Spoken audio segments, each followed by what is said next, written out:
ఇండియాలో total 54 lakh IT jobs ఉన్నాయి. 2024లో times of India ప్రకారం అందులో 9 ల్యాక్ ఐటీ జాబ్స్ హైదరాబాద్లోనే ఉన్నాయి. వరల్డ్స్ టాప్ కంపెనీస్ అయిన మైక్రోసాఫ్ట్, గూగుల్, అమెజాన్ వాళ్ళ బిగ్గెస్ట్ క్యాంపసెస్ హైదరాబాద్లోనే ప్లాన్ చేస్తున్నారు. ఐటీ క్యాపిటల్గా పిలువబడుతున్న బెంగళూరు కన్నా హైదరాబాద్లో 13% ఎక్కువ రియల్ ఎస్టేట్ గ్రోత్ జరిగింది. ఒకప్పుడు బిర్యానీ అండ్ నవాబ్ కల్చర్కి ఫేమస్ అయిన హైదరాబాద్ ఈరోజు ఇండియాలోనే ఫాస్టెస్ట్ గ్రోయింగ్ సిటీగా మారింది. అయితే ఈ డెవలప్మెంట్ ఒక్క రోజులో జరిగింది కాదు. మరి హైదరాబాద్ ఈ స్టేజ్కి ఎలా రీచ్ అయిందో ఈ వీడియోలో డిస్కస్ చేద్దాం.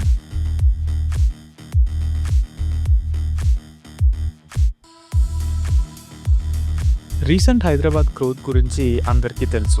Flyovers, metros, outer ring road లాంటి ఇన్ఫ్రాస్ట్రక్చర్ ప్రాజెక్ట్స్తో హైదరాబాద్ ర్యాపిడ్గా గ్రోత్ అయింది.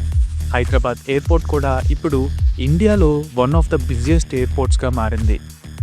మరి అలాంటి హైదరాబాద్ ఒక కాంక్రీట్ జంగల్గా మారిపోతుందా?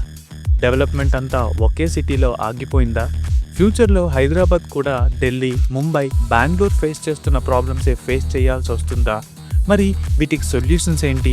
లాంటి ఎన్నో ఇంట్రెస్టింగ్ థింగ్స్ ఈ వీడియోలో డిస్కస్ చేద్దాం.